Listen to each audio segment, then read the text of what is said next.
Komið sæl. Jóhannes Kári Kristinsson heiti ég og augnlæknir í Augljósi. Í dag ætla ég að fjalla leyseraðgerðir á augum og sem eru algengar aðgerðir í dag og flestir þekkja nú eitthvað til og til einhverja sem hafa farið í þessar aðgerðir. Ég ætla svona aðeins að fræða ykkur um hvað þessar aðgerðir snúast og þarna mynd af mínu teymi þarna í Augljósi, frábærir einstaklingar og frábær hópur sem vinnur að þessum aðgerðum. Og við skulum aðeins tala um augað og hvernig það, hvað nærsýn og hvað fjarsýn svona rétt til þess að fá svona smá nasa hver eru þessi fyrirbrigði áður en við förum að tala leyseraðgerðirnar sjálfar. Augað eins og bolti í laginu. Mjög sniðugt að horfa á þetta bara þetta eins og borðtenniskúlur. Og á að vera þannig en það bara ekki alltaf.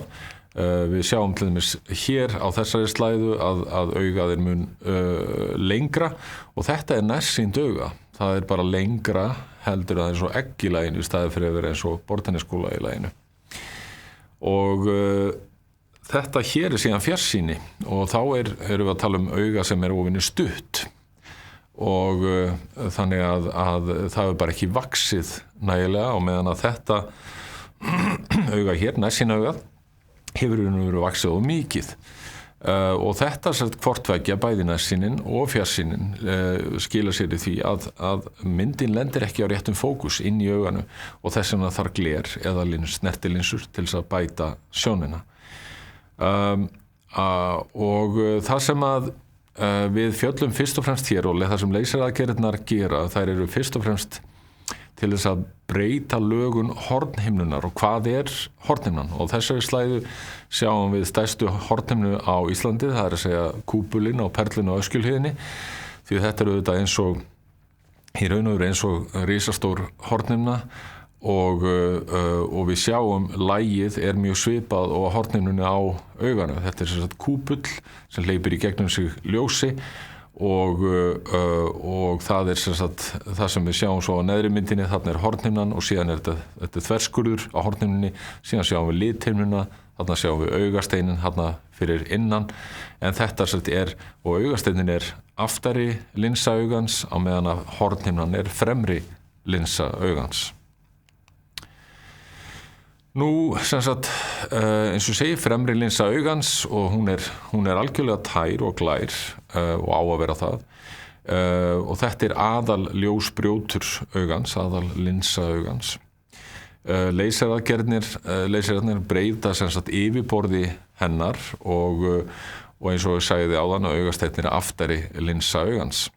Nú, leyserinn sjálfur sem við notum til þess að breyta yfirborði hornhimnunnar svokallaður brottnámsleysir. Og hvað það? Það leysir þegar leysirgeislinn, þegar hann lendir á hornhimnunni, að þá leysist hornhimnan upp í eiginlega bara gufar upp, breytist í raun og veru í gufu eða lofttegundir. Og við sjáum á þessari slæðu, þá sjáum við hvað gerist þegar leysirinn lendir á hornhimnunni, að þá eins og verði lítil sprenging þarna í hornhimnunni. Þetta náttúrulega allt saman afar smátt með tekið með rafeindatásmásjá og þetta sem sagt 193 nanómetra útfjólublár geisli sem sést ekki með berum augum en sem hefur þessi áhrif á vefinn. Og hann skemmir ekkert í kringu sig og það það sem svolítið magnað á þessari slæðu sem mjög merkileg að þá þessi mynd þarna báða myndirnar raunar og þessi neðri bara stækkuð mynd af þessari efri en á efri myndinni sést hár, mannshár og þá búið að skrifa á mannshárið með þessum leysir.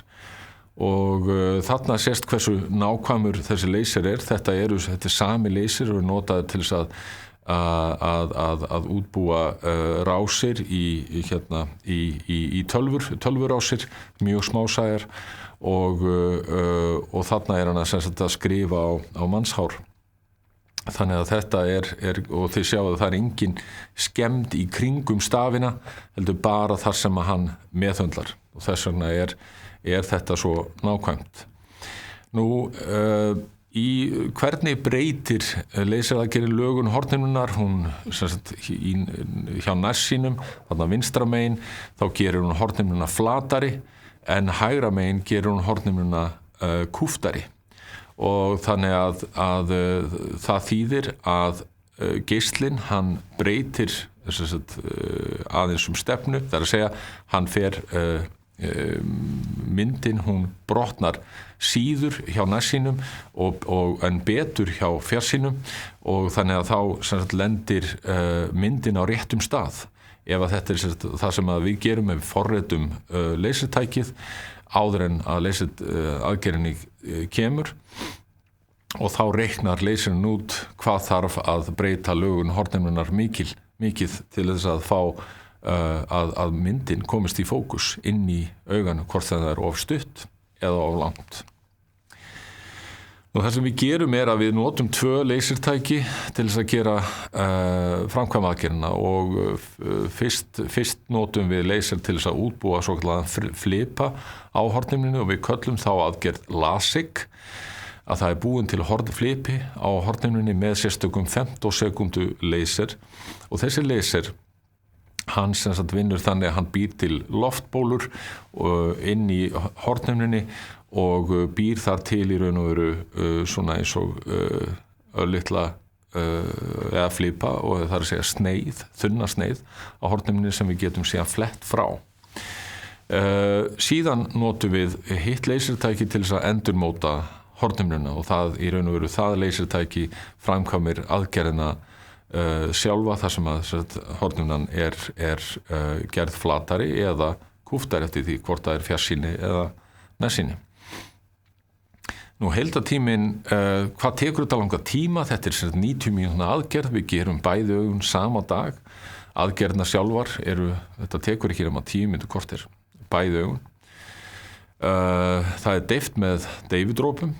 Það yfirleitt, fólk yfirleitt fljótt að jafna sig, farið að sjá á sjónvarpi jafnvel kvöldið og kemur síðan í skoðun daginn eftir. Þannig að við horfum á þetta, þarna á þessari slæðu sjáum við gang LASIK aðgerðinar. Fyrst fær fólk dropa til að deyfa augun og það deyfast mjög hratt og vel. Síðan útbúin flipinn sem tekinni til hliðar, síðan kemur leyserinn á svæðið, breytir lögun hornhimnunnar, flipanum síðan lokað aftur og þá aðgerðin búin. Það önnur tegund af leyseraðgerðum sem við köllum trans-PRK. Þar ekki búin til neitt flipi.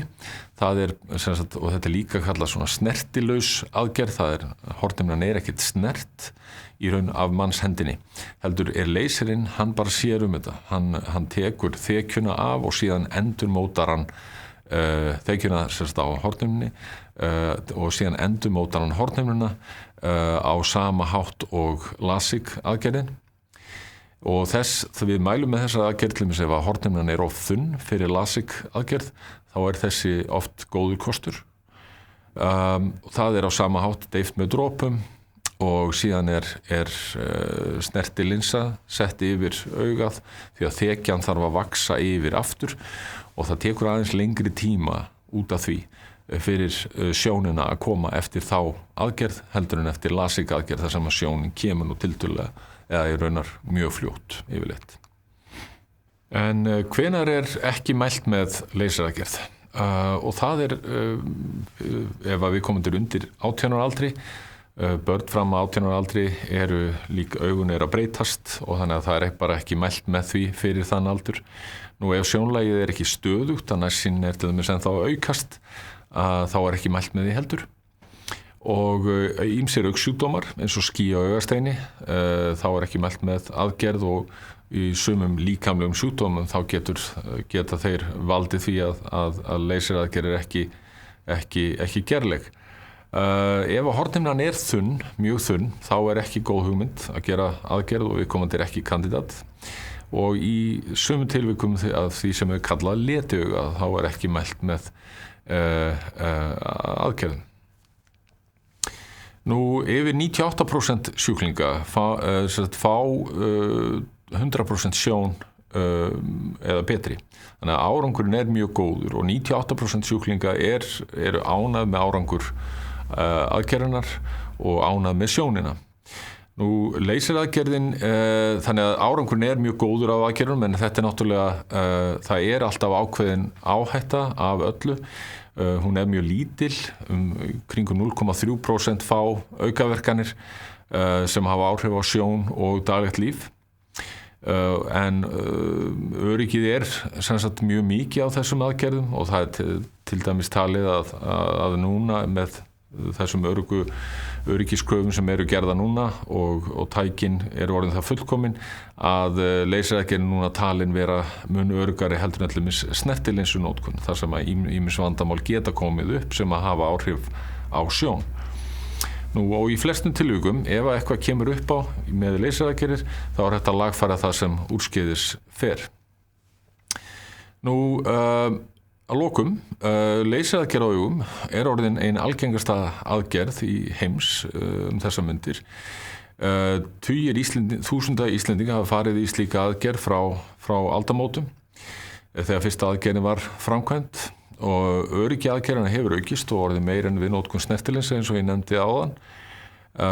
Ánægjan almenn við aðgerðnar, en auðvitað fyrsta skrefið bara að koma í forskoðun, kanna hvort maður kandidat í aðgerð áður en maður sest niður og tekur ákvörðun hvort maður að fara. Takk fyrir.